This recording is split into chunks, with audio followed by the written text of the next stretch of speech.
जय हिंद साथियों, स्वागत है आप सभी का। देखिए, आपके सामने फिर से एक काफ़ी गैप के बाद एनटीपीसी रेलवे का प्रीवियस ईयर पेपर सॉल्यूशन लेकर आए हैं।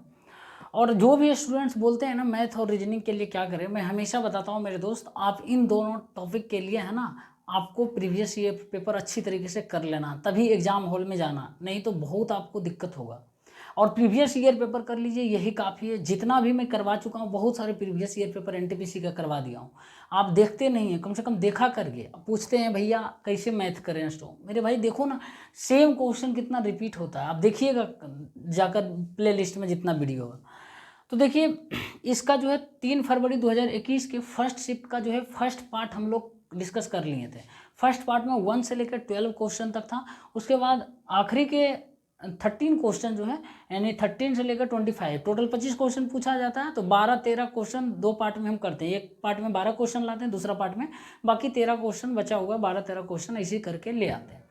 तो देखिए, पहला क्वेश्चन बहुत ही इंपॉर्टेंट चीज़ है, और हम आपको जो भी इंपॉर्टेंट पॉइंट्स बताएंगे ना, कोई भी क्वेश्चन से रिलेटेड, उन सभी पॉइंट्स को आप नोट कर लीजिएगा, क्योंकि बिना नोट्स किए, बिना याद किए नहीं होगा मेरे भाई। हर एक चीज़ को याद करना पड़ता है। बहुत सारे फार्मूला आपको पता नहीं, कैसे क्वेश्चन बनेगा, कॉन्सेप्ट पता नहीं, कैसे बनेगा। तो देखो, बोल रहा है यदि किसी समांतर चतुर्भुज के एक कोण का माप जो है उसके सबसे छोटे कोण के माप के दोगुने से 48 डिग्री कम है, यानी 48 डिग्री कम है, तो समांतर चतुर्भुज के सबसे बड़े कोण के माप ज्ञात कीजिए। तो सबसे पहले समांतर चतुर्भुज आपको बनाना आना चाहिए। तो समांतर चतुर्भुज कुछ इस तरीके का होता है मेरे भाई। और समांतर चतुर्भुज के कॉन्सेप्ट क्या है, इसको ध्यान रख लीजिएगा। हम जो लिखवा रहे हैं सब लिख लीजिएगा, ठीक है ना। जैसे ये समांतर चतुर्भुज का नाम दे देते हैं ABCD। अब इसके नाम में ही देखो, इसका फिगर का कौन सा आंसर छुपा हुआ। समांतर का मतलब क्या, पैरेलल है। तो समांतर चतुर्भुज उसको बोलते हैं जिसके आमने सामने की भुजा जो है वो समांतर हो। तो आमने सामने की भुजा, भुजा AB के सामने भुजा कौन सा है, DC है ना। तो ये AB पैरेलल DC हो जाएगा, AB समांतर है DC का। उसी तरीके से BC भुजा के सामने वाली ये भुजा AD है, तो ये एक दूसरे के समांतर हो जाएगी, ठीक है ना। तो लिख देते हैं, ये AB पैरेलल जो होगा मेरे भाई वो आपका DC हो जाएगा, और BC पैरेलल जो हो जाएगा वो AD हो जाएगा। ये चीज़ें हमको बताने की ज़रूरत था नहीं, और ये बताएंगे जब भी थ्योरेटिकल चीज़ बताएंगे ना आपको, मेंसुरेशन का क्वेश्चन ज्योमेट्री का, उसमें हम बताएंगे। तो देखो यहाँ पर ये एक पहला पॉइंट था समांतर चतुर्भुज। दूसरा पॉइंट क्या है, आमने सामने का कोण भी बराबर होता है, ठीक है ना। जैसे कोण B बराबर है मेरे भाई, ये कोण B बराबर, इसके सामने का कोण कौन है, D हो जाएगा। उसी तरीके से कोण A बराबर हो जाएगा आपका, कोण A बराबर जो हो जाएगा कोण C हो जाएगा। बस समझ में आया। अब देखो, समांतर मेन रूप से है ना, समांतर है तो होगा ही, कैसे होता है ये बता देंगे बाद में, ठीक है ना। बहुत सिंपल चीज़ है, एकांतर कोण पढ़े ना इस तरह से, बस इसी का कॉन्सेप्ट है, बाकी कुछ है नहीं। एकांतर कोण में ये पढ़े हैं ना, ये कोण बराबर कब, जब ये पैरेलल होता है, दोनों होता है ना, इस तरीके से पढ़े हैं ना मेरे दोस्त। ऐसे देखो, ये दोनों पैरेलल है, तो ये कोण बराबर, और ये कोण बराबर है, ठीक ना। बस फिलहाल ये समझिए आप। अब बोल रहा कि मेरे दोस्त उसके सबसे छोटे कोण के माप, सॉरी, एक कोण का माप उसके सबसे छोटे कोण के माप के दोगुने से 48 डिग्री कम है। अब देखो, बोल रहा है कि एक कोण का माप उसके सबसे छोटे कोण के माप के, तो मान लेते हैं सबसे छोटा कोण ये बीटा बी है एंगल, ठीक है ना। क्योंकि देखो, एंगल A और एंगल B में कौन दिख रहा है सबसे कम, ये फैला हुआ ज़्यादा दिख रहा है, और ये कम दिख रहा है एकदम, है ना, पूरे एकदम पतला किया हुआ, एकदम सटाया हुआ, तो कम ही होगा। मान लेते हैं ये एंगल थीटा है मेरे दोस्त, तो ये एंगल क्या हो जाएगा, ये एंगल हो जाएगा, बोल रहा है एक कोण का माप जो है उसके सबसे छोटे कोण, सबसे छोटा कोण B मान लिए, सबसे छोटे कोण के माप के दोगुने से 48 डिग्री कम है, तो एंगल जो है आपका ये हो जाएगा दुगना से 2 थीटा से 48 डिग्री कम। खत्म कहानी, हो गया ना। नहीं समझ में आया, फिर से बता दे। देखो मेरे दोस्त, बोल रहा किसी समांतर चतुर्भुज के एक कोण का माप उसके सबसे छोटे कोण के माप के दोगुने से 48 डिग्री कम है, तो सबसे छोटा कोण मान लिए बीटा है, सॉरी एंगल B है। आप एंगल A को भी मान सकते हो, कोई दिक्कत नहीं, लेकिन थोड़ा सा कॉमन सेंस आपका क्या कहता है कि ये सिकुड़ा हुआ है ना, और ये फैला हुआ एंगल है, तो ये कहीं ना कहीं इससे ज़्यादा ही होगा। कॉमन सेंस, नहीं भी मानिएगा तो चल जाएगा, ठीक है ना, वही आंसर आएगा। तो मान लीजिए ये थीटा है, तो एक कोण होगा ना इस सबसे छोटे कोण के दुगने से, यानी इसका दुगना 2 थीटा से 48 डिग्री कम है। बस खेला खत्म कहानी। अब कर दो, देखो अब ये अभी क्या बताया कॉन्सेप्ट, ये एंगल थीटा है तो ये एंगल भी थीटा हो जाएगा, ये एंगल 2 थीटा माइनस 48 डिग्री, ये भी हो जाएगा 2 थीटा माइनस 48 डिग्री, ठीक है ना। अब देखो समांतर चतुर्भुज या बोले या कोई चतुर्भुज बोले, उसके चारों कोनों का योग कितना होता है, 360 डिग्री होता है। तो angle A plus angle B plus angle C plus angle D बराबर कितना हो जाएगा, 360 डिग्री। तो मैं लिख देता हूँ, angle A plus angle B plus angle C plus angle D बराबर 360 डिग्री। चलो अब गिनो सबको, सब एंगल गिनो तो कितना हो जाएगा, देखो ये थीटा प्लस थीटा 2 थीटा, और ये 2 theta 2 theta, 4 theta plus 2 theta कितना होगा, 6 थीटा माइनस 96 डिग्री हो जाएगा। 96 डिग्री होगा, सबको जोड़िएगा, देखो 2 theta plus theta 3 theta 5 theta 6 theta minus 48 48 96 बराबर 360 डिग्री। तो कितना हो जाएगा, 6 थीटा बराबर हो जाएगा आपका, जोड़िएगा 6 5 बाकी 1 4, इतना आएगा ना, 456 डिग्री। अब थीटा का मान मेरे भाई, थीटा का मान कितना आ जाएगा, 456/6 करिएगा तो 6 सत्ती 42 6 36 76 डिग्री आ रहा है। थीटा का मान 76 डिग्री पूछ रहा है, सबसे बड़े कोण के माप। तो सबसे बड़ा कोण का माप क्या हो जाएगा, इससे बड़ा तो यही कोण है, ये तो थीटा है ना, छोटा कोण यही माने थे, तो सबसे बड़ा कोण यही होगा, जाहिर सी बात है, क्योंकि ये दोनों तो बराबर ही होगा, ठीक है ना, और ये दोनों बराबर है। तो सबसे बड़ा कोण का माप यानी 2 थीटा माइनस 48 डिग्री पूछ रहा है मेरे भाई। तो 2 गुने 76 माइनस 48 डिग्री, तो कितना आ जाए, 76 दूना 152 माइनस 48 करोगे तो कितना आएगा, बताना मेरे भाई, 104 डिग्री आएगा ना। 104 डिग्री आ जाएगा। इसका करेक्ट आंसर है ऑप्शन कोई है, हाँ ऑप्शन डी हो जाएगा करेक्ट। समझ में आया, नहीं समझ आया तो बताना भैया नहीं समझ आया। क्वेश्चन नंबर 13 ये वाला समांतर चतुर्भुज का कॉन्सेप्ट, लेकिन जो चीज़ें बताएं उसको ध्यान रख लेना, कॉन्सेप्ट जो बताएं कम से कम इतना लिख लिया करो भाई, ठीक है ना। चलो उसके बाद फिर आपका हो जाएगा, एक और चीज़ हम देख लेते हैं इसमें थोड़ा सा, 3 थीटा बराबर 128 8 4 12 228 8 4 12 3 7 21 3 6 18। हाँ ये भी हो जा रहा है, हाँ, वो बाद में बताएंगे। फिलहाल ये दोनों कोण का है ना, दोनों कोण का योग 180 के भी बराबर हम कर देंगे तो चल जाएगा। बात वही पड़ता है, कान ऐसे छुओ या ऐसे छुओ, यही कान छूना है। तो फिलहाल ये रखो, ये बच्चा वाला चीज़ हम बताएं, ठीक। साथियों देखिए एक और सवाल है, और ये मेंसुरेशन का है, और हम हमेशा बताते हैं आपको मेंसुरेशन जो है फार्मूला पर आधारित है टॉपिक। फार्मूला नहीं पता है तो छोड़ दीजिए, मत बनाइए, और फार्मूला पता है तभी इसको टच करिए। देखिए बोल रहा है यदि एक कमरे की लंबाई चौड़ाई और ऊंचाई क्रमशः 15 मीटर 20 मीटर और 30 मीटर है, यानी लंबाई जो है 15 मीटर है, चौड़ाई 20 मीटर है और ऊंचाई जो है वो 30 मीटर है, तो पूछ रहा है कमरे के चारों दीवारों का क्षेत्रफल। तो देखिए सिंपल सा, बहुत ही एकदम हलवा सवाल है। हम बोले ना एनटीपीसी का मेरे भाई क्वेश्चन लेवल जो मैथ है रीजनिंग है ना, इतू सा है एकदम, कोई औकात नहीं है, हलवे लेवल का है। तो देखो सीधा लिख देते हैं, फार्मूला याद कर लेना, रट लेना, कमरे के चारों दीवारों का क्षेत्रफल, ठीक है ना, कमरे के चारों दीवारों का क्षेत्रफल। ये सब क्वेश्चन हम 8 में ही पढ़ते थे, बड़ा बनाते थे, मुझे याद है अभी। तो इसका हो जाएगा 2 into L plus B into H, ठीक है ना, 2 इंटू लंबाई प्लस चौड़ाई गुना ऊंचाई, तो 2 इंटू लंबाई कितना है मेरे भाई 15 है, चौड़ाई कितना है 20 है, और इंटू ऊंचाई कितना है आपका वो 30 है, ठीक है ना। तो अब देखो 2 हो जाएगा इंटू ये 15 प्लस 20 35 हो जाएगा, इंटू 30 हो जाएगा। अब इसको करिएगा तो क्या हो जाएगा आपका 35 दूना 70 तिया 21 हो जाएगा, 2100 आ जाएगा, मीटर स्क्वायर हो जाएगा, क्षेत्रफल है तो मीटर स्क्वायर होगा, ठीक है ना, मीटर दिया हुआ meter square, 2100 meter square, option number D हो जाएगा, ठीक है ना। तो फिलहाल आपको ये फार्मूला याद करने की जरूरत है तभी बनेगा, ठीक। देखिए एक और बहुत ही सिंपल सवाल है, बोल रहा है एक्स का वह न्यूनतम मान ज्ञात कीजिए जिसके लिए संख्या 2346 गुने 45 9 से पूर्णतः विभाज्य हो। मतलब आपको ये जो संख्या दिया हुआ है 2346 यानी 2346 गुने 45 है ना, वो 9 से विभाजित होना चाहिए, और यहाँ पर जो है एक्स दिया हुआ, ठीक है ना, एक्स दिया हुआ, सॉरी यहाँ पर ये एक्स दिया हुआ, ठीक है ना, एक्स दिया हुआ ना कि गुना दिया था, और एक्स का मान आपको क्या लेना है, ये न्यूनतम लेना है, मिनिमम लेना है, ठीक है ना। तो अब देखो 9 से डिविजिबिलिटी का रूल आपको पता होना चाहिए, कोई भी नंबर दे दिया जाएगा मेरे भाई, बोलेगा 9 से डिविजिबल है तो ध्यान रख लेना, और 9 के डिविजिबिलिटी में आपको जितना भी नंबर दिया हुआ रहता है ना मेरे भाई, ये जितना भी टोटल नंबर दिया रहता है, इन सभी नंबर के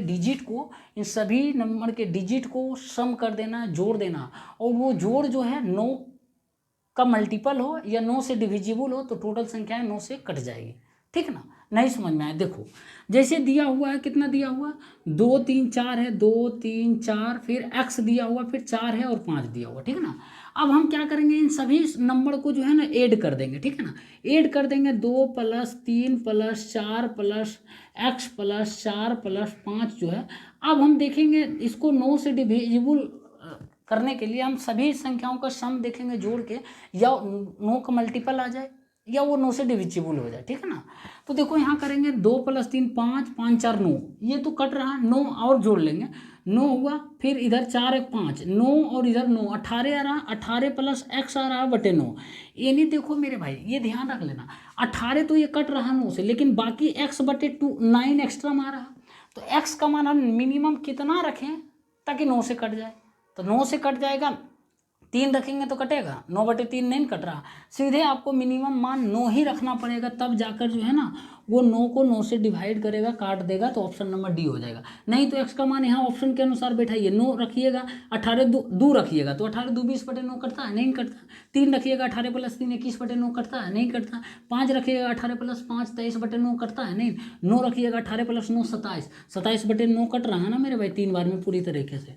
तो यही इसका करेक्ट आंसर हो जाएगा। मिनिमम पूछा है उससे क्या। अब देखो यहाँ पर टोटल ऐसे दिन नहीं काटना है, दिन काटने के लिए नहीं बैठे हो, ऐसे मत सबको जोड़ना। हम आपको तरीका बताए थे ना कैलेंडर में, जैसे 9 को काटना है ना, देखो 2 3 5 4 9 खत्म कहानी, ऐसे कर देना, फिर 5 4 9 ये भी कर देना, मतलब अब x बचेगा। x क्या रखें कि 9 से डिविजिबल हो जाए, पूरे पूरे कट जाए, तो x का मान हम 9 रखेंगे, मिनिमम पूछ रहा है तो यही रखेंगे। ठीक है ना? तो ध्यान रखना। देखिए मेरे भाई एक और सवाल है, ये भी बहुत सिंपल सवाल है, एकदम लल्लू सा सवाल है। बोल रहा है यदि 2 वर्गों के विकर्णों का अनुपात 3:5 है तो उनके क्षेत्रफलों का अनुपात ज्ञात कीजिए। सबसे पहले तो ऑप्शन नहीं देख लीजिए मेरे भाई, जो भी क्षेत्रफल दिया होगा वो किसी का स्क्वायर होगा, है कि नहीं, किसी संख्या का पूर्ण स्क्वायर होगा, है कि ना। तो 9:25 क्या किसी का स्क्वायर है, तो बोलिएगा हाँ 3:5 का स्क्वायर है। ठीक है ना? ये आंसर हो सकता है। अगला ऑप्शन दे 13:25 है, क्या 13 किसी का स्क्वायर होगा? 25 तो ठीक है, 5 होगा, 13 होगा, किसी का नहीं होगा। आप बोलिएगा, कुछ लोग बोलेंगे भाई √13 का स्क्वायर हो सकता है। मेरे दोस्त यहाँ रूट की बात नहीं करेगा, रूट जो भी होगा जब भी होगा दोनों में कॉमन होगा। ठीक है ना? अगला देखो 2:5, ये भी खत्म। 15:25 ये भी किसी भी संख्या का स्क्वायर नहीं, ये सभी के सभी ऑप्शन ऐसे ही एलिमिनेट हो जाता है। ऑप्शन ए ही इसका करेक्ट आंसर हो जाएगा। ये लॉजिक आपको बताएं, बाकी डिटेल में भी बता देते हैं। देखो विकर्णों का अनुपात कितना दिया हुआ मेरे भाई, D1:D2 दिया हुआ, डायगोनल 1 डायगोनल 2, 3:5 दिया हुआ। अब देखियो असल में जो भी होगा मेरे भाई, विकर्ण √2a होता है, वर्ग का विकर्ण √2a, ये सब होता है ना, तो फाइनली √2 सब में कॉमन होगा, दोनों विकर्ण में जो भी होगा सब कट फट जाएगा। तो जो भी आएगा इसके भुजा, जब भी विकर्ण का रेशियो दिया रहे या फिर इसके भुजा का रेशियो दिया रहे, साइड 1 और साइड 2 का रेशियो दिया हुआ रहे मेरे भाई, जो भी रहे दिया रहे ना, और क्षेत्रफल इसका पूछेगा तो क्षेत्रफल का रेशियो जो हो जाएगा जस्ट इसके विकर्ण के स्क्वायर का रेशियो हो जाएगा। तो 3 के स्क्वायर हो जाएगा आपका, क्या हो जाएगा, वो हो जाएगा आपका 9, 5 के स्क्वायर 25 हो जाएगा। ठीक है ना? और यदि वर्ग के भुजा का अनुपात दिया रहता है 4:5, तो इसका क्षेत्रफल क्या हो जाएगा, जस्ट इसका स्क्वायर हो जाता है, इसका भी है कि नहीं, स्क्वायर हो जाता तो कितना हो जाएगा आपका 16:25 हो जाता। यदि वर्ग के क्षेत्रफल का ये अनुपात दिया रहता और पूछता विकर्ण का अनुपात, तो इसका अंडर रूट कर देते हैं, सीधी सी बात है। ठीक है ना? इसका भी अंडर रूट कर देते हैं। तो ये सब चीज़ें जो है जब मेंसुरेशन बताएंगे उस वक्त पूरी तरीके से क्लियर हम कर देंगे। फिलहाल इतना जान लीजिए, डायगोनल रहे या फिर भुजा रहे वर्ग का दिया हुआ, उसका क्षेत्रफल पूछेगा, क्षेत्रफल मतलब स्क्वायर हो जाता है तो स्क्वायर कर देंगे। भुजा दिया हुआ है तो भी स्क्वायर ही करेंगे क्षेत्रफल। अब जरा सोचना, डायगोनल 1D1D2 का रेशियो रहता 2√2 रेशियो 3√5 रहता, इसे रहता तो भी हम वही करते हैं, स्क्वायर कर देते हैं। एरिया पूछता A1 रेशियो A2 पूछता तो इसका स्क्वायर कर देते हैं, 2√2 के स्क्वायर और 3√5 के होल स्क्वायर। हम इतना जानते हैं कि हमको डायगोनल या भुजा से वर्ग में जा, उसके एरिया में जाना तो स्क्वायर कर देंगे, जो भी रहेगा रेशियो में दिया हुआ। समझ में आया? देखिए अलजेब्रा का एक क्वेश्चन आया है और इस क्वेश्चन को हम फार्मूला के माध्यम से भी कर सकते हैं और ऐसे भी वैल्यू पुट के माध्यम से भी कर सकते हैं। देखो बोल रहा है यदि x प्लस 1/x बराबर 4 है तो x square plus 1/x square का मान ज्ञात कीजिए। तो सबसे पहले आप देखो यहाँ पर क्या करोगे, यदि वैल्यू पुट करना चालू करोगे मेरे भाई 1x प्लस 1/x बराबर 4 है तो आपको क्या होगा ना, थोड़ा देर के लिए जो है ना वो वैल्यू पुट करने के लिए आपको सोचना पड़ेगा और टाइम लग जाएगा, ठीक है ना। और ज़रूरी नहीं वैल्यू पुट हो ही जाए, सेटिस्फाई हो जाए, लेकिन ये चांस बनता है कि 50-60% वैल्यू पुट कर किया जा सकता है। फिलहाल यहाँ वैल्यू पुट करने का कोई गुंजाइश नहीं। अब हमको ये चीज़ दिया हुआ, हमको निकालना है x square plus 1/x square, यानी हमको क्या करना है, पावर 1 है ना, इसको पावर 1 से 2 में जाना है, यानी स्क्वायर में हमको जाना है। तो कहीं ना कहीं हमको स्क्वायर करना पड़ेगा ये दोनों इसको। तो हम क्या करेंगे, टोटल को स्क्वायर कर देते हैं, ठीक है ना। एक्स प्लस 1/x का होल स्क्वायर, इधर भी स्क्वायर करें, दोनों साइड करेंगे सेम काम। तो देखो क्या है, a प्लस बी का होल स्क्वायर, ये पता होना चाहिए कि a square plus B square plus 2ab, 2a के जगह क्या होगा x हो जाएगा, b के जगह क्या होगा 1/x हो जाएगा। ये समझ में आया है ना, ये सब a प्लस बी का होल स्क्वायर किए, a स्क्वायर एक्स का square plus B square, B 1/x का है तो 1/x का स्क्वायर प्लस 2ab, 2a के जगह x, b के जगह 1/x बराबर ये क्या हो जाएगा 16 हो जाएगा, 4 का स्क्वायर। तो अब देखो क्या होगा, x कैंसिल हो जाएगा तो x square plus 1/x square बराबर क्या हो जाएगा 16, और ये प्लस 2 है इधर तो उधर जाएगा तो क्या हो जाएगा -2 हो जाएगा, तो बराबर 14 हो जाएगा। और आपसे यही पूछ रहा था x square plus 1/x square का मान क्या होगा, तो आंसर हो जाएगा 14, ऑप्शन नंबर डी, ठीक है ना, समझ में आया। देखिए एक और सवाल है और ये भी सवाल फार्मूला पर आधारित है मेरे दोस्त। फार्मूला याद रखिए, कम से कम जो जो करा रहे हैं ना वो भी रट लो अभी से। बोल रहा है एक समबाहुभुज के अंतःकोण और बहिष्कोण का अनुपात जो है वो 4:1 है, तो बहुभुज के भुजाओं की संख्या ज्ञात कीजिए। इस क्वेश्चन को आप चाहें तो फार्मूला के माध्यम से भी बना सकते हैं, नहीं तो ऑप्शन के माध्यम से भी, आपको फार्मूला पता है तो बना सकते हैं, कोई भी माध्यम से। तो देखिए समबाहुभुज के अंतःकोण का फार्मूला आपको होना चाहिए और बाह्य कोण का फार्मूला होना चाहिए, और दोनों का अनुपात कर देंगे 4:1 के बराबर बस। तो समबाहुभुज के अंतःकोण लिख लेना पहले, समबाहुभुज के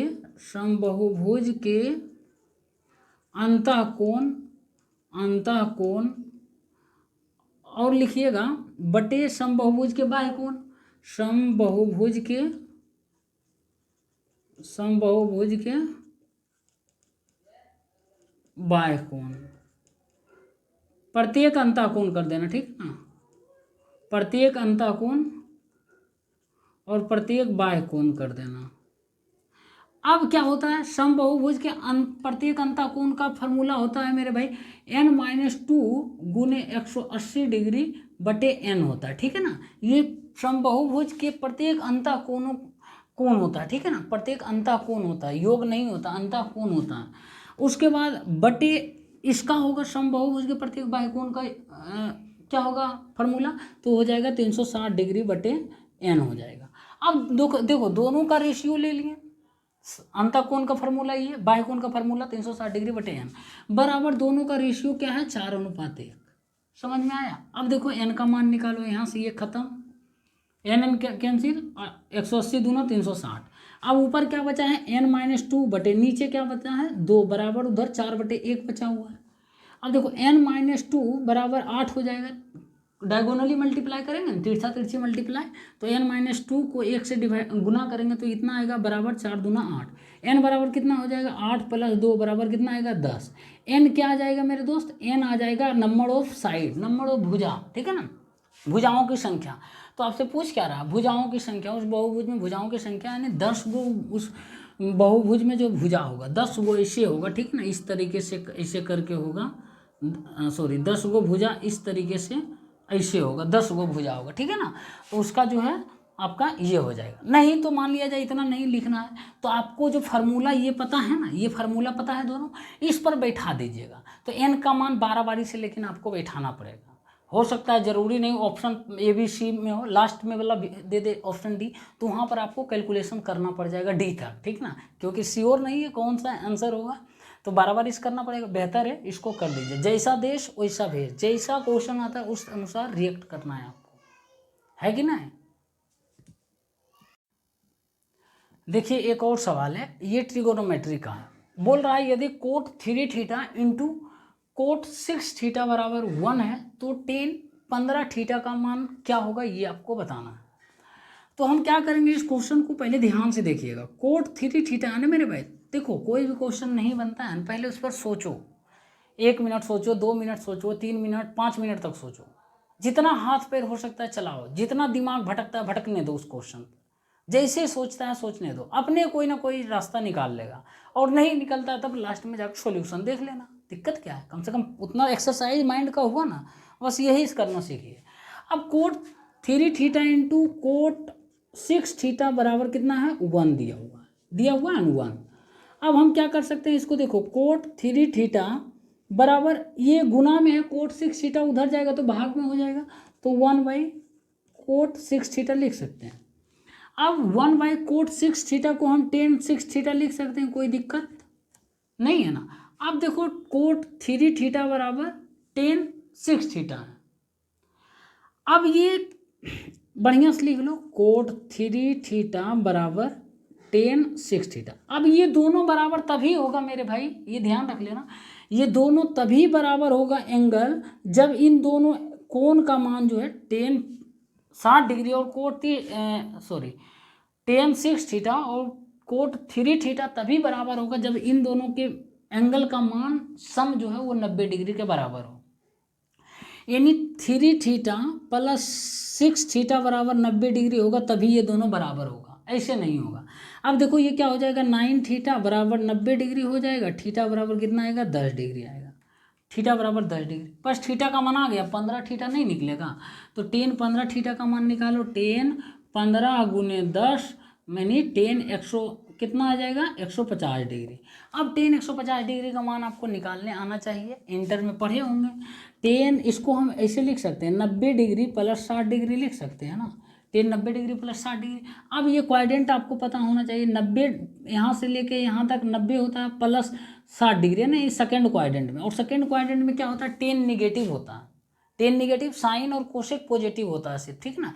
देखो साइन और कोसेक पॉजिटिव होता है, यानी टेन है तो टेन इसमें निगेटिव ही होगा, तो टेन 90 प्लस थीटा, 90 में बदलता है, ठीक है ना, टेन बदल जाएगा कोट में, तो माइनस तो होगा ही, माइनस हो जाएगा इस क्वाड्रेंट में, माइनस टेन का कोट तो होगा, कोट कितना डिग्री होगा, थीटा यानी 60 डिग्री हो जाएगा। टेन 90 प्लस 60 डिग्री बराबर minus cot 60, minus cot 60 degree का मान कितना होगा, 1/√3 होता है, सीधी सी बात, ठीक है ना, -1/√3 आ जाएगा। ऑप्शन नंबर ए इसका करेक्ट आंसर। अब वो समझ नहीं है, यहाँ पर देखो ये चीज़ समझ नहीं आया तो दूसरा मेथड हम बता देते हैं। अब हम देखो कोट 3 थीटा को हम क्या लिख सकते हैं मेरे दोस्त, टेन 90 डिग्री माइनस 3 थीटा लिख सकते हैं, कोई दिक्कत, tan 90 minus theta cot theta आ रहा ना, कोट थीटा आ रहा, कोई दिक्कत नहीं है, बराबर उधर टेन थीटा है तो टेन थीटा लिख दिए। देखो ये भी एक दूसरा तरीका हम बता दिए, ताकि हो सकता है बेचारा बहुत लोग नहीं समझ में आया, भैया कैसे कर दिए, ये दोनों का सम जो है 90 डिग्री। अब देखो यहाँ पर क्या करेंगे, टेन टेन कैंसिल कर देंगे, तो यहाँ बचेगा क्या, 90 डिग्री माइनस 3 थीटा बराबर थीटा उधर सिर्फ बचेगा, टेन टेन काट दिए। अब देखो 90 डिग्री बराबर कितना आ जाएगा, कुछ गड़बड़ तो नहीं किया, सॉरी, ये 6 थीटा होगा यहाँ पर, 6 थीटा, ठीक ना। 90 डिग्री बराबर क्या हो जाएगा, 6 थीटा प्लस 3 थीटा, तो 90 डिग्री बराबर 9 थीटा हो जाएगा, थीटा बराबर कितना आ जाएगा, 10 डिग्री आएगा ना, इधर से भी 10 डिग्री आया, इधर से भी आया, तो जैसे मन करे आपको वैसे करिए, लेकिन आंसर बनाइए, फाइनल आपका होना चाहिए ये आपका टारगेट कि आंसर हमको 100% एक्यूरेसी के साथ करके आना, ठीक ना। अच्छा मेरे भाई एक बात बताओ, ये क्वेश्चन बताओ बताने वाला था नहीं था ना, इसीलिए देख बोलते हैं एकदम हलवा हलवा सवाल है मेरे भाई। एनटीपीसी में 60 क्वेश्चन मैथ रीजनिंग से आता है ना, दोनों मिला 30-30, तो ध्यान रखना 55 क्वेश्चन हर हाल में 55 प्लस नंबर ला के आना है, लेकर आना है 55 प्लस, तभी जाकर आपका 80 प्लस नंबर जाएगा। तो देखो हम क्या करेंगे, √36 और √64 का लघुत्तम समावर्तक यानी एलसीएम पूछ रहा है, सीधी सी बात है, √36 का 6 होता है और 64 का कितना होता है, 8 होता है, इन दोनों का क्या पूछ रहा है, एलसीएम पूछ रहा है, एलसीएम में पूछ रहा है, तो कितना हो जाएगा, 24 हो जाएगा आंसर, ऑप्शन नंबर ए हो जाएगा। बस देखिए एक और सवाल है, एलसीएम का क्वेश्चन है, बहुत ही तगड़ा सवाल है। बोल रहा है यदि ए बी सी डी ऐसी 4 संख्याएं हैं कि ए और बी का एलसीएम बी है और बी और सी का एलसीएम सी है तथा सी और डी का एलसीएम डी है, तो पूछ रहा है ए बी सी डी का एलसीएम ज्ञात कीजिए। मेरे दोस्त, जब भी क्वेश्चन आपके सामने किसी भी तरह का आए ना, चाहे वो किसी भी टॉपिक किसी भी सब्जेक्ट का हो, तो नहीं बनता, पहले उस पर चिंतन मनन करिए, थोड़ा सोचिए और जैसे जैसे क्वेश्चन बोल रहा है वैसे वैसे करते जाइए। देखिए क्वेश्चन अपने आप बन जाएगा, आपको कुछ करने की ज़रूरत नहीं, आपको सिर्फ कैलकुलेशन करना और जो बोल रहा है करते रहना। अब देखिए 4 संख्याएं दिया हुआ मेरे भाई, ए है, बी है, सी है और डी। अब पहले के दिया है ए और बी का एलसीएम जो है वो बी है। अब यदि मैं आपको बोलूँ 3 और 4 का एलसीएम मेरे दोस्त बता दो, एलसीएम जो है, तो क्या बोलिएगा भैया 3 और 4 का एलसीएम जो हो जाएगा, हमको समझ नहीं आता है तो ये दोनों को मल्टीप्लाई कर देंगे यानी 12 हो जाएगा, यानी 3 और 4 इसका एलसीएम हो जाएगा 12 हो जाएगा। समझ में आया? किसी भी संख्या का मान लिया जाए एक्स और वाई का एलसीएम हम आपसे पूछे मेरे भाई, तो बोलिएगा भैया हमको समझ नहीं आ रहा, तो इसको क्या करेंगे, गुना कर देंगे, यानी एक्स और वाई यानी एक्स वाई इसका एलसीएम हो जाएगा। बस एलसीएम असल में है क्या ना, नहीं समझ आता एलसीएम क्या है, दोनों संख्याओं को मल्टीप्लाई कर दो, बस जो होगा वही हम मान लेंगे एलसीएम है। तो अब देखो हम इसमें क्या करेंगे, ये समझाएं आपको, ठीक है ना। अब इसी पर आधारित क्वेश्चन है और बनेगा। बोल रहा है कि ए और बी का एलसीएम क्या है, बी है, तो कोई बात नहीं, ए और बी का एलसीएम जो है वो आपका क्या दिया हुआ है, बी दिया हुआ। लेकिन आप यदि ए और बी का एलसीएम हम आपसे बोलेंगे बाबू क्या होगा मेरे दोस्त बता देना, ऐसे रियल में क्या होगा, तो बोलिएगा भैया ए बी, अभी तुरंत आपने बताया था ए बी होगा, होगा, दोनों को मल्टीप्लाई कर दे। लेकिन ये ए बी नहीं बोल रहा, ये बोल रहा है बी होगा, तो ठीक है ए बी हम निकाले, लेकिन क्वेश्चन में बोल रहा है बी है, तो ए बी बराबर बी हो जाएगा, लिख दिया। उसी तरीके से बी और सी का एलसीएम जो है भैया ये हमको नहीं पता है, तो हम क्या करेंगे, यही लिख देंगे बी और सी है, यानी बी सी होगा, तो जो कि बोल रहा है क्वेश्चन में सी है, नहीं हम निकाल लें बी सी है, क्वेश्चन में बोल रहा है सी है, तो लिख दिए बी सी बराबर सी। अब उसके बाद बोल रहा है सी और डी का एलसीएम भैया जो होगा वो हमको नहीं पता है, लेकिन सी डी इतना पता है, दोनों गुना करके लिख देंगे। लेकिन ये बोल रहा है कि डी है, समझ में आया? अब बोल रहा है कि ये हो गया काम तमाम डी तक, यहाँ तक। अब बोल रहा है ए बी सी और डी का एलसीएम क्या होगा, तो ए बी सी और डी का जो है एलसीएम क्या होगा, तो फिर वही कहानी बोलिए भैया हमको नहीं पता है चारों का एलसीएम, तो चारों को हम मल्टीप्लाई करके लिख देंगे, ए गुने बी गुने सी गुने डी, मतलब ए बी सी डी इसका एलसीएम हो जाएगा।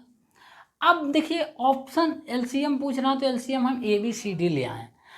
अब जो है देखो मेरे भाई, क्या ए बी सी डी के फॉर्म में आंसर दिया हुआ है, मल्टीप्लाई में नहीं है, तो और दिमाग लगाते हैं। अब देखो यहाँ पर क्या किए हो, ए तो हम ठीक है रहने देंगे, यहाँ ए है। अब बी का मान क्या लेके आए हो मेरे भाई, बी का मान क्या लेकर आए हो, तो बी का मान बोलोगे ए बी लाए हैं भैया आप, तो ए बी कर देते हैं ए इंटू बी। सी का मान क्या लेकर आए हैं, बी सी लेके आए हैं, तो बी इंटू सी। डी का मान क्या लेके आए हैं, सी और डी लेके आए हैं, सी और डी। अब यहाँ पर देखो क्या चीज़ दिख रहा, तो ए स्क्वायर बी स्क्वायर सी स्क्वायर डी दिख रहा है, एलसीएम यही दिख रहा ना। तो देखो यहाँ पर इसका असल में एलसीएम क्या होगा, ए स्क्वायर बी स्क्वायर सी स्क्वायर डी दिख रहा है एलसीएम। हमको लाना ए बी सी डी का एलसीएम, कोई बात नहीं, ए बी सी डी का एलसीएम, ठीक है, इतना ही होना चाहिए आंसर इसका, ठीक है ना, यही इसका आंसर हो जाएगा, यही इसका आंसर होगा, दिया हुआ नहीं है, लेकिन ए स्क्वायर बी स्क्वायर सी स्क्वायर डी इसका एलसीएम हो जाएगा, यही करेक्ट आंसर है। ऑप्शन नहीं दिया है तो सुधार लीजिएगा, जो भी सुधारना है हम एक बार चेक करके बता देते हैं, ठीक है ना। इसका आंसर क्या है, सही है ना, 58 नंबर का ए बी सी डी का एलसीएम जो है, ठीक है, ए बी का एलसीएम बी है, ए बी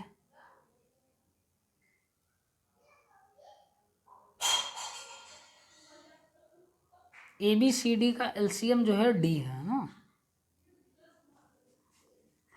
देखो इसका यही आंसर होना चाहिए, लेकिन आंसर जो है D दिया हुआ है। किस आधार पर दिया? A तथा B का एलसीएम जो है, ठीक है, B है, ठीक है, B है, ठीक है, B तथा C का एलसीएम C है, C तथा D का एलसीएम D है। तो ABCD का एलसीएम D कैसे हो जाएगा?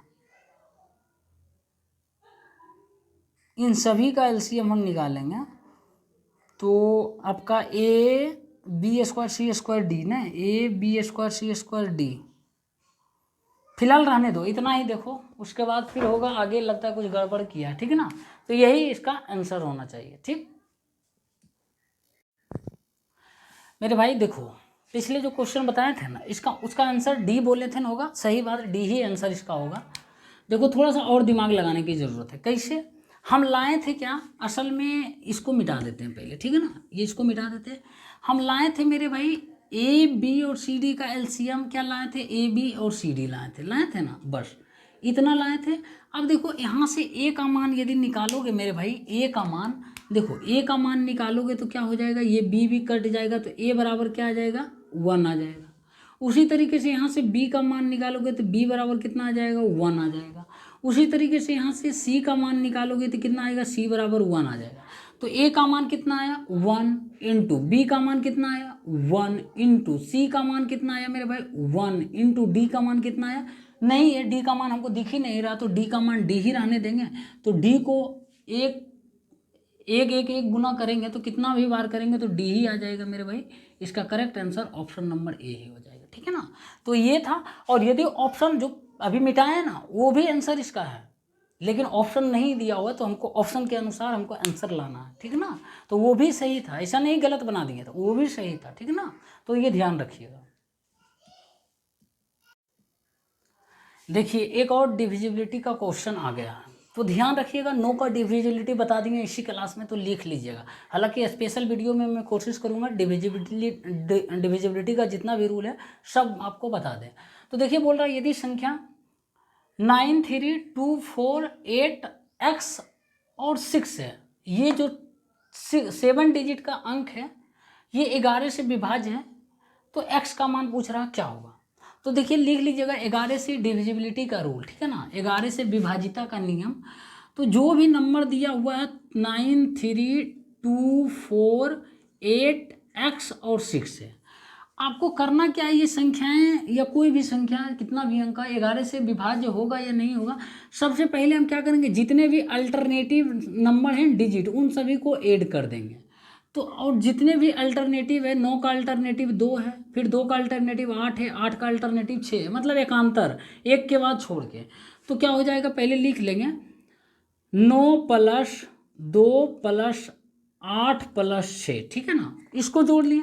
उसके बाद क्या करेंगे, अब दूसरा का नंबर भी देखेंगे, दूसरा नंबर इसका भी अल्टरनेटिव कौन सा संख्या है, तो इसको हम जोड़ लेंगे आपका 3 प्लस 4 प्लस x, ठीक है ना। अब सभी को बढ़िया से हम जोड़ते हैं तो कितना आ जाएगा, 9 2 11 11 8 1925, ये 25 आ गया, और ये कितना आ जाएगा 7 प्लस x। अब देखिए मेरे भाई, जो भी नंबर आया ना, इन दोनों नंबर के डिफरेंस या तो 0 होना चाहिए, या 11 का मल्टीपल, या फिर वो 11 से डिविजिबल होना चाहिए। तो वो संख्याएं टोटल 11 से विभाज्य होगी, विभाजित होगी, भाग लग जाएगा। अब देखिए इन दोनों के बीच का डिफरेंस हम कर देते हैं। तो इन दोनों के बीच का हम डिफरेंस 25 माइनस 7 प्लस x है, या तो हम 0 कर देंगे पुट, या फिर 11 भी कर सकते हैं, 11 भी पुट कर सकते हैं, 22 भी कर सकते हैं, 33 भी कर सकते हैं, 11 का मल्टीपल, ठीक है ना, 0 भी 11 का मल्टीपल ही है, ठीक है ना। तो अब देखो हम मिनिमम हम 0 रखेंगे, 0 लेकर चलेंगे, हमेशा ज़्यादातर केस में 0 ही रखना पड़ेगा। अब देखो हम यहाँ पर क्या करेंगे, तो ये 25 माइनस 7 माइनस x बराबर 0 हो जाएगा। तो x बराबर कितना हो जाएगा, x उधर चला जाएगा, तो ये 25 में से 7 गया, कितना होगा 18। अब देखो मेरे भाई 18 आप रखोगे x बराबर यहाँ पर, तो 18 जरा रख कर देखते हैं, 9 3 2 4 8 और x के जगह 18 रख लिए, उसके बाद 6। तो लेकिन संख्या आपको कितना डिजिट का, 2 2 4 6 7 डिजिट का, लेकिन तुम 18 आप रखे हो तो कितना डिजिट का बन गया, 1 2 3 4 5 6 7 8, 8 डिजिट का बन रहा है मेरे भाई। ये बिल्कुल भी बर्दाश्त नहीं होगा। आप 7 डिजिट का बोल रहा है लेकिन 8 डिजिट अपने मन से कैसे कर दीजिएगा। तो यहाँ पर 2 डिजिट आ गया ना, मतलब 2 डिजिट का नंबर बन रहा है, हमको 1 डिजिट में लाना है। तो हम क्या करेंगे, इसको 11 से घटा देंगे, ठीक है ना। तो 11 घटा देंगे मेरे भाई, कितना आ जाएगा, 18 में से 11 गया तो 7 आ जाएगा, यानी x का मान जो है वो 7 होगा। समझ में आया, 7 आएगा। तो x का मान यदि 7 रखिएगा, देखिए 18 के जगह 9 3 2 4 8 है ना, x के जगह 7 रखिएगा और 6, ये सेम 7 डिजिट का अंक है, यहाँ भी है यहाँ भी है। हमको क्वेश्चन में मतलब लिमिट में रहकर, सीमा में रहकर ही हमको क्वेश्चन सोल्व करना, ऐसा नहीं 7 डिजिट का दे दिया हम 8 डिजिट कर देंगे। जैसा कि यहाँ 18 आया, 18 जब भी 2 डिजिट का नंबर आए 11 में घटा देना। समझ में आया। अब बोलिएगा भैया आप घटा दिए 25 माइनस 7 प्लस एक्स, हम 7 प्लस एक्स में से भी 25 को घटा सकते थे, बिल्कुल घटाइए, देखिए सेम आंसर आएगा। 7 प्लस एक्स में हम 25 को घटा देते हैं, और जो कि हम 0 के बराबर करेंगे, या तो 11 कर दीजिए या तो 22 कर दीजिए। तो क्या आ जाएगा, 7 प्लस एक्स माइनस 25 बराबर 0। तो एक्स बराबर कितना आ जाएगा मेरे भाई, तो 18 आ रहा है ना, इधर से भी 18 आ रहा है, एक्स बराबर 7 माइनस 25 माइनस 18, उधर चला जाएगा प्लस में 18 हो जाएगा, तो एक्स बराबर 18 आ जाएगा। लेकिन एक्स का मान 18 क्या बर्दाश्त होने वाला है, चीज़ नहीं होने वाला। 2 डिजिट का है 18, 1 1 डिजिट है, ये 2 डिजिट दाई है ना, इकाई अंक ही एक ही डिजिट के लेना है। तो 11 इसको हम लास्ट में सब्ट्रैक्ट कर देंगे तो कितना आ जाएगा, 7 आ जाएगा। नहीं तो फिर आप ये भी कर दीजिए, देखिए आपका 11 ठीक है, 18 माइनस 7 ठीक है, इतना भी चलेगा। इस तरह से आप ध्यान रखिएगा, बाकी डिविजिबिलिटी का रूल में हम क्लियर कर देंगे चीज़ों को, ठीक है ना, ये ध्यान रखना। तो क्या आंसर हो जाएगा भाई, रुको, आंसर 7 है ना, तो ऑप्शन नंबर डी हो जाएगा। देखिए एक और सवाल है, और ये सवाल जो है रट लेना, M1 D1 H1 पर आधारित है। बस बोल रहा 15 व्यक्ति 7 दिनों में 35 बॉक्स भर सकते हैं, 5 दिनों में 65 बॉक्स भरने के लिए कितने व्यक्तियों की आवश्यकता होगी। ये ध्यान रख लेना, पूछ रहा कितने व्यक्तियों की आवश्यकता होगी, ना कि कितने अतिरिक्त व्यक्तियों की आवश्यकता होगी, ठीक है ना, ये दोनों अंतर है। तो सीधा जब भी ऐसा फार्मूला रहे तो M1 D1 H1 फार्मूला लगाना, और क्या इसमें धोखा खाओगे ये वो बता देते हैं।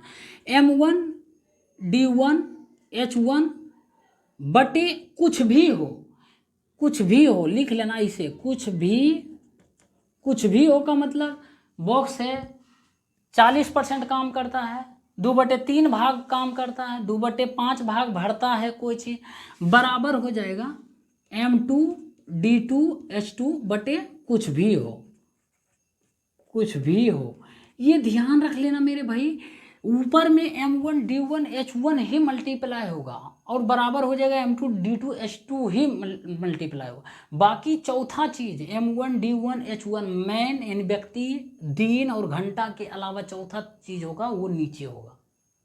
यहाँ पर क्या है, M1 कितना है 15 है, D1 कितना है 7 दिन है, H1 दिया हुआ घंटा दिया हुआ नहीं दिया है घंटा, तो हम घंटा का लिखेंगे, कुछ नहीं लिखेंगे बटे। अब कुछ भी हो, कुछ भी का मतलब यहाँ क्या है, 15 व्यक्ति 7 दिन में 35 बॉक्स भर सकते हैं, तो कुछ भी का जगह बॉक्स यहाँ होगा तो 35 हो जाएगा, बराबर M2 कितना दिया हुआ है, M2 नहीं दिया हुआ है, यही पूछ रहा कितने व्यक्तियों की आवश्यकता होगी, नहीं M2 ही पूछ रहा आपसे। M2 इंटू D2 कितना दिया है 5 दिन है, बटे H2 नहीं दिया हुआ, H2 नहीं दिया तो क्या लिखेंगे, कुछ नहीं लिखेंगे। अब बटे कुछ भी हो की जगह बॉक्स वाला लिखाएगा, तो बॉक्स कितना है 65, बस खेला खत्म। देखो 7 × 5 = 35 होगा ना, 5 × 3 = 65, 5 × 3 = 15, तो M2 बचेगा उधर, M2 बराबर कितना हो जाएगा 3 × 13, 3 × 13 कितना आ जाएगा 39, क्या आ जाएगा 39 व्यक्ति आ जाएगा। समझ में आया, 39 व्यक्ति आ जाएगा, ऑप्शन नंबर डी। ध्यान रख लेना, बोल रहा कितने व्यक्तियों की आवश्यकता होगी, यदि कितने अतिरिक्त व्यक्तियों की आवश्यकता पूछता, कितने अतिरिक्त व्यक्तियों की, तो 15 व्यक्ति तो था ही और टोटल 39 आ रहा, मतलब 24 प्लस एक्स्ट्रा में व्यक्ति ज़रूरत है लगाने का, यानी 24 अतिरिक्त व्यक्ति लगता। यदि अतिरिक्त पूछता तो ध्यान रख लेना कितने व्यक्ति बोल रहा, तो कितने व्यक्ति की जगह 39 व्यक्ति। समझ में आया? ये फार्मूला रट लेना, बहुत काम के हैं। देखिए एक और सवाल है, और ये ट्रिगोनोमेट्री का, मुझे लगता है ट्रिगोनोमेट्री में नहीं, इसको अलजेब्रा में रखा जाना चाहिए, अलजेब्रा का ही क्वेश्चन है। अभी थोड़ा देर पहले हम बताए थे ऐसा क्वेश्चन, बताए थे ना? दिया हुआ cos x plus 1/cos x बराबर 2 है, तो कोस पे power N x plus 1/cos पे पावर एन एक्स का मान क्या होगा? ये भी 2 ही हो जाएगा इसका करेक्ट आंसर। कैसे होता है बता देते। देखो x प्लस 1/x बराबर जब 2 दिया रहे ना मेरे भाई, तो आपसे पूछेगा x पे पावर n प्लस 1/x पे पावर n का मान क्या होगा, तो ये भी 2 ही हो जाएगा। चाहे n जो है आपका ओड रहे या फिर इवेन रहे, n का मान सम रहे या विषम रहे, ठीक है ना? क्योंकि देखो x प्लस 1/x बराबर 2 दिया हुआ, तो x सेटिस्फाई कराओ, वैल्यू पुट करो, तो x का मान यदि 1 रखोगे, यहाँ भी x का मान 1 रखोगे, तो 1 प्लस 1/1 मतलब 1, 1 प्लस 1 2 आ रहा ना, यानी x का मान 1 पर सेटिस्फाई कर रहा, तो 1 पे पावर n करेंगे प्लस 1/1 पे पावर n करेंगे, 1 प्लस 1 2 ही होगा, वही आंसर हो जाएगा। तो अब x के जगह यहाँ पे क्या है? कोस x है, प्लस 1/x के जगह क्या है? 1/कोस x है, बराबर 2 है, तो कोस पे पावर n x प्लस 1/कोस पे पावर n x पूछा, सीधी सी बात है। अब आपसे पूछ देगा x प्लस 1/x बराबर 2 है, तो पूछेगा x पे पावर 37 प्लस 1/x पे पावर 37 का मान क्या होगा? ये भी 2 हो जाएगा। या x पे पावर पूछ देगा 147 प्लस 1/x पे पावर 147, ये भी क्या हो जाएगा आपका? 2 ही हो जाएगा। अब मान लिया जाए ऐसे नहीं पूछता, ऐसे पूछ जाता है x पे पावर 45 प्लस 1/x पे पावर 44, या x पे पावर 52 पूछ दे, x पे पावर 67 पूछ देगा, तो क्या होगा? तो भी 2 ही होगा, क्योंकि x का मान हम 1 बैठा है, 1 पे पावर 45 प्लस 1/1 पे पावर 67, 1 ही आएगा, 1 प्लस 1। जरूरी नहीं सेम यहाँ पर पावर दे देगा, कोई जरूरत नहीं, यदि ऐसा रहे तो कुछ भी पावर दे देगा, कोई असर नहीं पड़ेगा, सीधी सी बात हो जाएगा, आपका 1 ही हो जाएगा, ठीक है ना? 2 ही हो जाएगा, तो ये ध्यान रखना। तो इसका आंसर आपका 2 होगा। साथियों देखिए एक और सवाल है, और आज के क्लास का लास्ट सवाल है, और इसमें से एक दो क्वेश्चन छूट गया, और वो बहुत ही सिंपल है, वो एलसीएम का क्वेश्चन है, 36, 72 और 144 का लघुत्तम समावर्तक बोल रहा है क्या होगा। ये सब क्लियर हो जाएगा, बता ही दिए थे। उसके बाद फिर एक एज का क्वेश्चन है, तो वो हम आगे नेक्स्ट सेट में वो करा देंगे, ठीक है ना? टेंशन नहीं लेना, एज का ही क्वेश्चन है, सेम क्वेश्चन रिपीट हो रहा, कोई बड़ी चीज़ नहीं। और लास्ट तक कौन कौन स्टूडेंट देखते हैं वीडियो को, जरा हम पता करते हैं वीडियो को। इसका अंत में जो है ना, कमेंट बॉक्स में आप बताइएगा सेशन कैसा लगा मेरे भाई, फीडबैक दीजिएगा। उसके बाद फिर पता लगेगा हमको कौन लोग सीरियस में देखते हैं। जो भी बार बार बोलते हैं मैथ के लिए क्या करें, मेरे दोस्त आज हम आपको परीक्षा ले रहे हैं कि मैथ के लिए आप क्या असल में एफर्ट क्या लगा रहे हैं, क्या मेहनत कर रहे हैं या नहीं, ज़रा बताना कौन कौन देख रहे हैं लास्ट में। तो देखिए बोला दो प्राकृतिक संख्याओं का अनुपात 6:8 है, और उनका जो है गुणनफल 768 है। तो पूछ रहा है छोटी संख्या ज्ञात कीजिए। सबसे पहले छोटी संख्या यहाँ 2:6 और 8 के अनुपात में दिया होगा मेरे भाई, तो इसको हम काट देंगे भी, चाहे तो 3:4 के अनुपात में भी रख सकते हैं ना। तो छोटी संख्या का संख्या पूछ रहा है, नहीं छोटी संख्या 3 का मल्टीपल कोई पूछ रहा होगा, तो 3 का मल्टीपल ये नहीं है 32, 3 का मल्टीपल 8 नहीं है, या तो 12 होगा या 24 होगा, सीधी सी बात है। तो 24 होगा या 12 तो पता करना हमको पड़ेगा। तो उनका गुणनफल दिया हुआ, यानी 3:4 है, तो जब भी बोलते हैं हमको कि रेशियो में कोई नंबर रहता है तो एग्जैक्ट नहीं रहता है, इसके साथ x लगा हुआ रहता है, ठीक है ना। तो 3x रेशियो 4x है। अब इन दोनों का गुणनफल मेरे भाई कितना हो जाएगा? 3x गुने 4x कितना दिया हुआ है आपका? 768 दिया हुआ। तो इसको क्या हो जाएगा? 12x² बराबर 768 हो जाएगा। तो काटेंगे 12 × 72, 4 12 × 4 48, x² बराबर कितना आ रहा है? x² बराबर 64 आ रहा है, तो x बराबर कितना आ जाएगा? 8। तो छोटी संख्या पूछ रहा है ना, 3x का मान पूछ रहा है, छोटी संख्या 3x होगा, तो 3 × 8 बराबर कितना आ जाएगा मेरे भाई? 24 आ जाएगा। ऑप्शन नंबर सी इसका करेक्ट आंसर हो जाएगा, ठीक है ना। उम्मीद करते हैं सेशन पसंद आया होगा मेरे भाई, काफ़ी लंबे समय बाद लिए हैं। देखिए आप लोग थोड़ा सा सपोर्ट करिए, तभी जाकर हमको भी मोटिवेशन मिलता है, तब वीडियो बनाना शुरू करते हैं, लगता है नहीं कुछ दें। अब सोच रहे हैं ये प्रीवियस ईयर पेपर तो करवाएंगे ही, एक 20 क्वेश्चन का नहीं, 25 नहीं, 20 क्वेश्चन का ही सेट रखेंगे। उसमें हर एक एग्जाम के लिए, चाहे वो एनटीपीसी रेलवे आपका हो, एनटीपीसी सीबीटी 1 या सीबीटी 2 के लिए, ग्रुप डी के लिए हो, बिहार पुलिस के लिए, बिहार एसआई के लिए, या फिर अदर एग्जाम जो स्टेट लेवल का होता है, सभी के लिए हम रखने वाले हैं, ठीक है ना। तो कोई मैथ क्वेश्चन नहीं बोलता है कि हम इसके लिए बने, हमेशा ये बात हम बोलते हैं, हर एक क्वेश्चन कहीं ना कहीं सब एग्जाम में पूछता ही रहता है। तो बताइएगा और सपोर्ट करिएगा लास्ट में कमेंट बॉक्स में, कैसा लगा वीडियो, क्या था बताने का तरीका, समझाने का। और फार्मूला जो याद करवाया है, लिखवाए हैं, उसको याद कर लीजिएगा, ठीक है ना। उसके बाद देखते हैं लास्ट तक कौन कौन लोग देखते हैं, ठीक है ना। मिलते हैं नेक्स्ट क्लास में, तब तक के लिए आप सभी लोगों का बहुत बहुत धन्यवाद।